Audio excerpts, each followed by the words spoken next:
Arab Bedouins' prophecy. From millennium past, there were two types of Arabs, city dwellers and Bedouins. Bedouins are nomads. They travel through the vast deserts and are constantly on the move. Even during the golden age of Islam, when Arabs were the richest and most learned people on earth, Bedouins remained in virtually the same state that they had been for thousands of years, poor, uneducated, and cut off from the rest of the world. Yet Muhammad, peace be upon him, foretold that these Arab Bedouins of his region would one day compete with one another in the construction of tall buildings. "Now tell me of the last hour," asked the man. The Prophet replied, "That you see the barefoot, unclothed Bedouins competing in the construction of tall buildings." Today we find in the Arabian Peninsula, the Bedouins who used to be impoverished herders of camels and sheep are now not only competing with one another, but also the entire world to construct the world's tallest buildings. How did one of the poorest people on earth, who literally wore rags, become the wealthiest nations on earth? One thing that made this rapid change possible was the discovery of oil. The seemingly empty deserts of the Bedouins had it in abundance. They went from camels to Cadillacs in a single generation. The construction of tall buildings among the Arab Bedouins has even reached Mecca, Muhammad's city of birth. The last few decades have seen a massive surge in building construction in Mecca. The famous Mecca Clock Tower is currently the third tallest building in the world. In order for such construction to be possible, many of Mecca's ancient mountains had to be demolished in order to make room for the tall buildings that had sprung up. Amazingly, this is also something that Muhammad had foretold. He said, "The hour will not be established until the mountains are moved from their places." This tremendous feat of demolishing entire mountains has only been made possible in the 20th century with the advent of technology such as explosives. It's important to point out that Muhammad himself was a simple man and wanted other Muslims to maintain that simplicity. He did not like Muslims to be extravagant. So, if he wanted to will this prophecy to become true, he would have to encourage the Arabs to build tall buildings, yet he never did. Spread of sexual immorality and disease. Muhammad, peace be upon him, revealed that the Day of Judgment would not take place until sexual immorality had become so prevalent and normalized that it would begin to be carried out even in public places. He said, "The hour will not be established until people fornicate with each other in the road, just as donkeys fornicate." Today we live in a world where we are being constantly bombarded with explicit sexual imagery, be it in TV, film, or advertising. And with the advent of the internet, pornography has now become readily available at any time and any place. In fact, we are finding more and more stories in the news of people being arrested for having sex in public. And an interesting side note is that the Prophet Muhammad, peace be upon him, described what will be the consequences of such widespread sexual immorality. He said, "Never does sexual perversion become widespread and publicly known in certain people without them being overtaken by disease that never happened to their ancestors who came before them." The increase of sexual immorality has seen the emergence of previously unheard of diseases such as AIDS, just as the Prophet Muhammad had forewarned. A world steeped in interest. Muhammad, peace be upon him, claimed that the practice of interest would one day become so dominant that even those who try to avoid it will still feel its impact.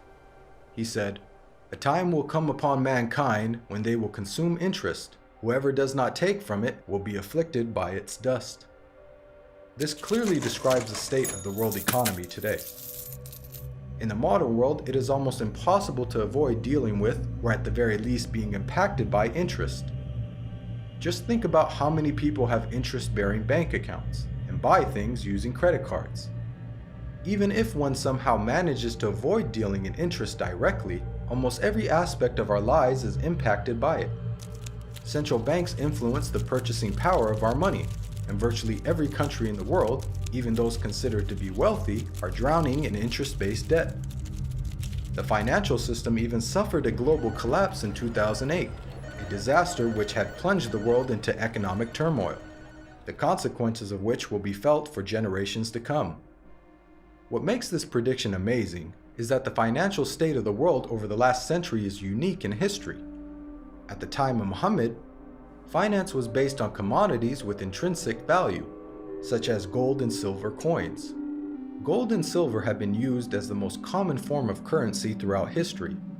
The use of paper money with no intrinsic value, along with the massive debt and interest that it has resulted in, is a phenomenon of modern finance, and not something that could have been easily guessed by Muhammad over 1400 years ago.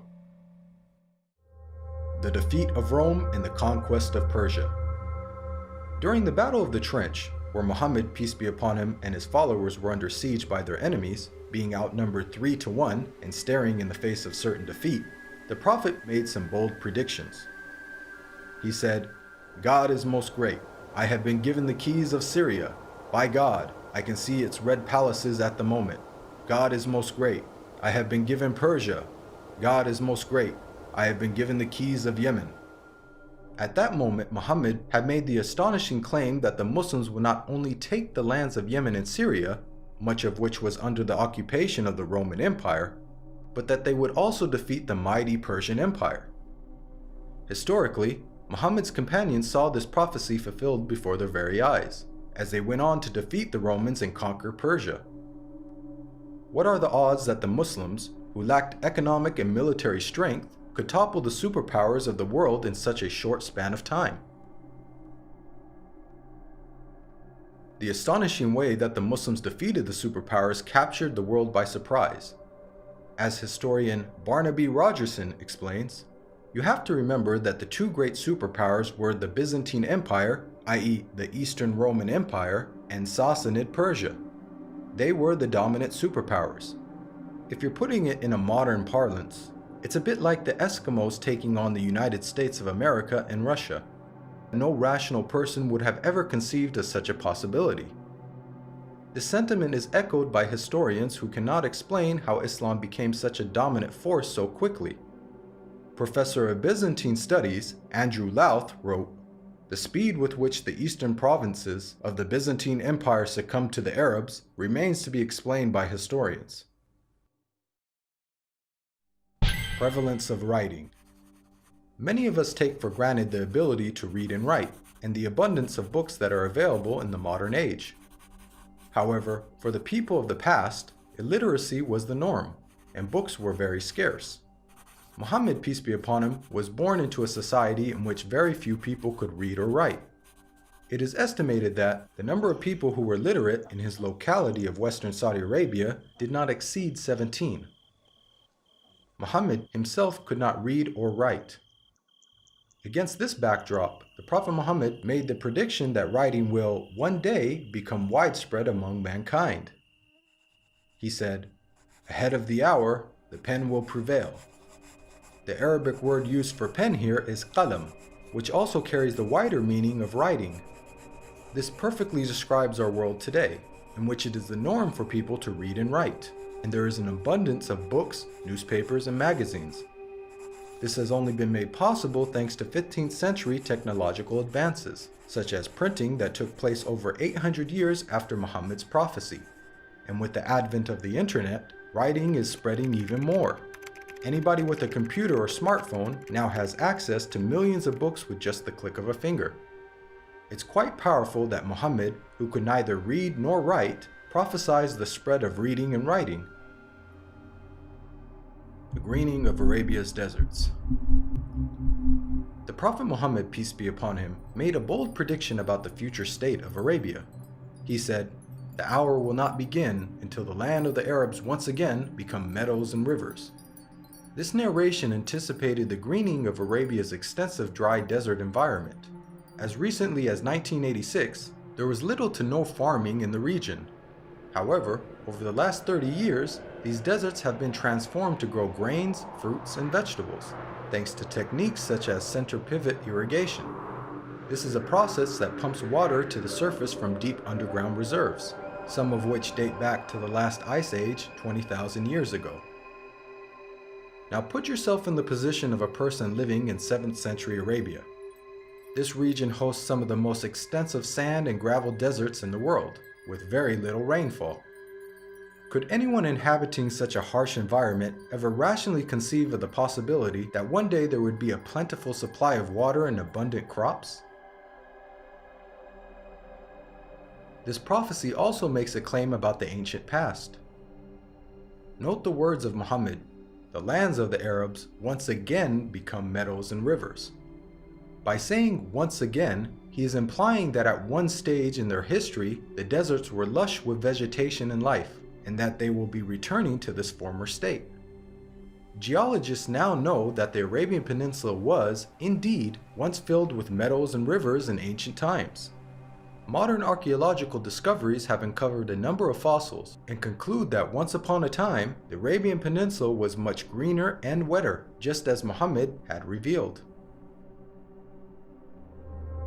The rapid spread of Islam and the decline of the Muslims. Muhammad, peace be upon him, predicted that the Islamic civilization would reach both east and west. He said, "God folded the earth for me, and I saw its east and west, and the dominion of my nation will reach as far as the earth was folded for me." History bears witness to the fact that Islam spread rapidly, both east and west, just as Muhammad boldly had foretold. At the time, this was a geographic expansion the likes of which the world had never witnessed. The Islamic Empire was the largest the world had ever seen. The Prophet Muhammad not only informed us about the spectacular rise of the Muslims, he also foretold their decline. He said, "The nations will call each other and set upon you, just as diners set upon food." Someone then asked, "Will it be because of our small number that day?" The Prophet Muhammad replied, "Rather, on that day you will be many, but you will be like the foam on the river." Here we can see that Muhammad prophesied the dire circumstances in which the Muslims would find themselves. He explained that a day would come in which the Muslims would be large in number, but in such a state of weakness that other nations would invite one another to set upon them. The analogy of Muslims being eaten as a meal was given, which emphasizes just how helpless they would become. This prediction accurately describes the radical turn of events that took place in the Muslim world in the 19th and 20th century. Prior to this, the Muslim lands had grown to become some of the most powerful in the world. From the time of the death of Muhammad until the 19th century, the Muslims were economically, politically, militarily, and technologically far ahead of most of the world. Then the unthinkable happened. Nearly all the Muslim world was occupied, colonized, and militarily defeated by non-Muslim nations. Russia had annexed the Caucasus. France controlled Algeria, Morocco, and Tunisia. Great Britain occupied Egypt, Syria, Iraq, Palestine, and India. And the Dutch controlled Malaysia and Indonesia. Of the 50 Muslim countries that exist today, only a few survived occupation, and the ones that did were still subject to colonial masters. All of this is just as the Prophet Muhammad had predicted. At the time, there was an estimated 200 million Muslims, representing 12.5% of the world's population. But their considerable numbers could do nothing to prevent the defeat by their rivals. They were weak like the foam on a river. Again, just as Muhammad had foretold. If we reflect on this prediction, it is quite counterintuitive. If this prediction was guesswork, then it would have made more sense to state that the Muslims would be diminished in number and that would be the cause of their weakness. Yet Muhammad predicted the exact opposite. A paradoxical situation of the Muslims being vast in number but very weak. And it came true. Historically speaking, when religions lose their influence on the world stage in such a way, it is usually followed by a stagnation or decline in the number of their followers. Yet Muhammad foretold the exact opposite with regards to the religion of Islam. He said that it would continue to grow in terms of the number of followers, to the extent that it would eventually enter every household.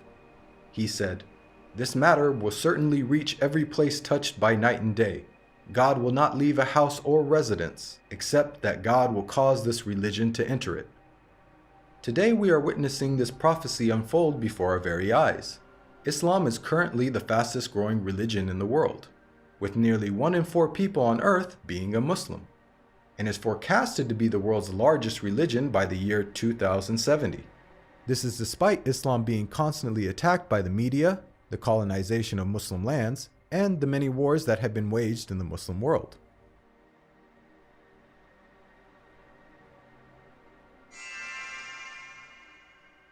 Even the name Muhammad has prophetic implications. It's an Arabic word that means the praised one. The Quran states how Muhammad's remembrance will be raised. We elevated your mention for you. Since this verse was revealed over 1400 years ago, the Prophet Muhammad, peace be upon him, has been the most praised person in history. Today, not a second goes by without a minaret somewhere in the world publicly proclaiming the time for prayer and saying, أشهد أن محمدًا رسول الله. I bear witness that Muhammad is the messenger of God. أشهد أن محمدًا رسول الله.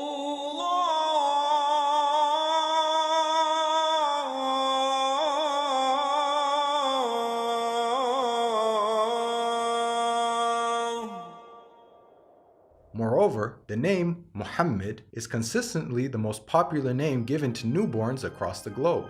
This is despite the fact that Muhammad never encouraged Muslims to adopt his name. In fact, he said that the best names are Abdullah and Abdurrahman.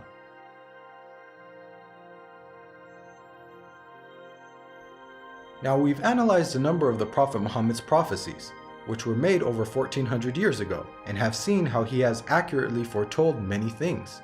Purely from the standpoint of basic probability, for someone to accurately guess about such future events, which spanned across multiple nations in different time periods, many of which were outside the sphere of Muslim influence, to give so many predictions without making a single mistake is utterly impossible. Today, millions of people believe in false prophets and follow false systems for guidance in life. As human beings, we're willing to follow false prophets, man-made systems, and baseless superstitions, but why don't we accept the real guidance when it comes from God? God empowered the Prophet Muhammad with accurate prophecies as a way for us to distinguish the true prophets from the false. Truth has now arrived, and falsehood perished, for falsehood is, by its nature, bound to perish.